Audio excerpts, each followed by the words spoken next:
నా మాటలు పూర్తిగా నీ జీవితాన్ని మార్చేయవచ్చు. నువ్వు నమ్ముతున్న దారి సరైనది కాదని నీతో ఎవరూ చెప్పరు. నువ్వు అడిగే ప్రశ్నలకు సరైన సమాధానాలు నిజాయితీగా ఒప్పుకోనంత వరకు సరైన మార్గం నీకు కనబడదు.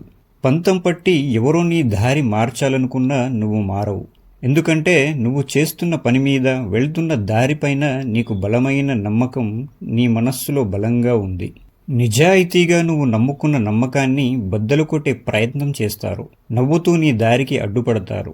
నిన్ను తక్కువగా అంచనా వేసి తమ దారిలోకి లాక్కెళ్లే ప్రయత్నం చేస్తారు. ఎవరికీ లొంగకుండా నీ లక్ష్యం వైపు దూసుకుపోవాలి. తప్పుదారి పట్టించే ఉపన్యాసాలు, మాటలు, చేతలు వేటిని నీ నీడను కూడా తాకనీయకు. నీలో నువ్వు చేసుకునే మనోవిశ్లేషణ, నీ మనస్సు నీకిచ్చే సలహాలు ఎప్పుడూ తప్పు కాదు. ఎందుకంటే నీ గురించి నీకంటే ఎక్కువ నీ మనస్సుకే తెలుసు. నీలో దాగి ఉన్న అనంత శక్తిని నీకు పరిచయం చేయగల నీ మిత్రుడు నీ మనస్సే. మౌనంతో నువ్వు నీ మనస్సుకి దగ్గర కావచ్చు. అక్కరలేని ఆలోచనలు, అవసరం కాని పనులతో తలభారం పెంచుకొని అసలు దారిని ముళ్లకంపలతో అందంగా పేర్చుకుంటున్నావు. నీలో దాగి ఉన్న అత్యంత శక్తివంతమైన మనిషిని నీ మనస్సు పొరల్లో దాగి ఉన్న కారాగారంలో బంధించి అబద్ధపు జీవితమును నటిస్తున్నావు. ఏమాత్రం విలువలేని ఓటముల మధ్య నలిగిపోతున్నావు. ఇకనైనా ఒక్క క్షణం ఆగు. నువ్వొక్కసారి కలిసే ప్రయత్నం చెయ్యి. నీకోసం అతడు ఎదురు చూస్తున్నాడు.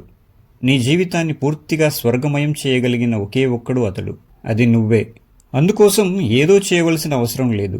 ఇప్పుడు చేస్తున్నవన్నీ ఆపే. ఏమీ చేయకూడదు.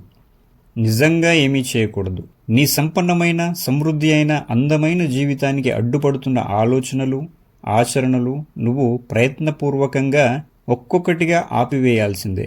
నువ్వు అప్రతిహతంగా, సంపన్నుడిగా, సంపూర్ణంగా నీ జీవితంలో వెలిగిపోవాల్సిందే.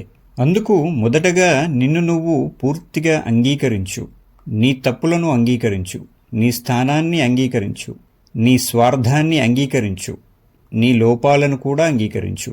అంగీకరించిన ప్రతి గుణాన్ని నిజాయితీగా విడిచిపెట్టు. నువ్వు స్పష్టంగా అద్దం ముందు నిలబడి చూడు. అప్పుడు నీ అర్హతను కొలవగలిగే కొలమానం ఏదీ లేదు. నిన్ను చూస్తున్న నీ ఎదురుగా నిల్చున్న అద్దము రెండూ ఒక్కటే అన్న భావన నీకు కలుగుతుంది.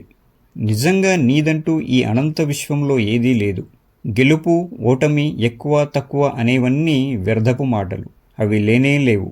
ఈ స్థితిని నువ్వు మనస్ఫూర్తిగా నమ్మి అంగీకరించగలిగితే నీలో ముందు అత్యంత స్థిరత్వం కుదురుకుంటుంది. చంచలత్వం మాయమై ప్రశాంతత ఆవరిస్తుంది. తరువాత నువ్వు చేయవలసిన క్రియ పూర్తిగా మౌనం వహించడం. ఆలోచనలు పూర్తిగా తగ్గించడం. అది సాధ్యం కాని పని అంటూ ఉంటారు. కానీ నువ్వు చేయగలవు. నీ తోటివారు నీతో ఏ విధంగా ప్రవర్తించినా స్పందించకు. నీ మౌనాన్ని భంగపరిచే మాటలు, చేతలు, వ్యక్తులు ఎదురవుతారు. చిన్నగా నవ్వి వదిలే. అవి నీకు సంబంధించినవి కావు. నీ లక్ష్యం పూర్తిగా వేరు. అది పూర్తిగా ప్రత్యేకమైనది, దేదీప్యమైనది. అంగీకారం, మౌనం తరువాత నువ్వు చేయవలసిన అతి ముఖ్యమైన క్రియ ఎరుకతో ఉండడం. నువ్వు చూస్తున్న చూపు ఏదో దృశ్యాలను సేకరిస్తుంది. దానికి నీ మనస్సు ప్రతిస్పందించే ప్రయత్నం చేస్తుంది. అది నీకు అవసరం కానిదైనా ప్రతిస్పందిస్తుంది. అలాగే నీ చెవులు ఏవేవో వింటూ ఉంటాయి. మళ్లీ ప్రతిస్పందన. ఈ ప్రతిస్పందన స్థాయి నుండి నువ్వు బయటపడాలి. నీ కళ్ల ముందు జరిగే మాయా ప్రపంచాన్ని నువ్వు స్పష్టంగా చూడగలగాలి. అందుకు ఎరుకతో ఉండాలి. ఇది నీకు అవసరం, ఇది అవసరం లేదు అని నీకు నువ్వు స్పష్టంగా మనస్సులో గట్టిగా చెప్పుకోవాలి. 100కి 90 విషయాలు అవసరం లేనివే ఉంటాయి. ఎరుకలో రెండో స్థాయికి వెళ్ళినప్పుడు నువ్వేం ఆలోచిస్తున్నావో, ఎంత నిజాయితీగా నీ ఆలోచనలను పూర్తి చేస్తున్నావో ప్రతి ఆలోచన పరిపూర్ణంగా ఒక నమ్మకంతో పూర్తి చేయి.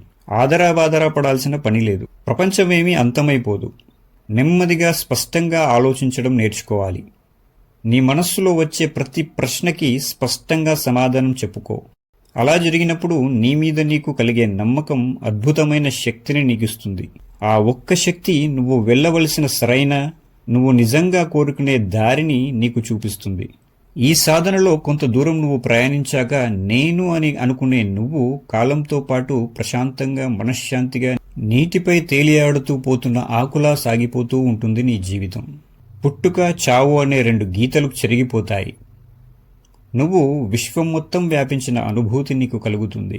ఇదే నీ అసలు స్థానం.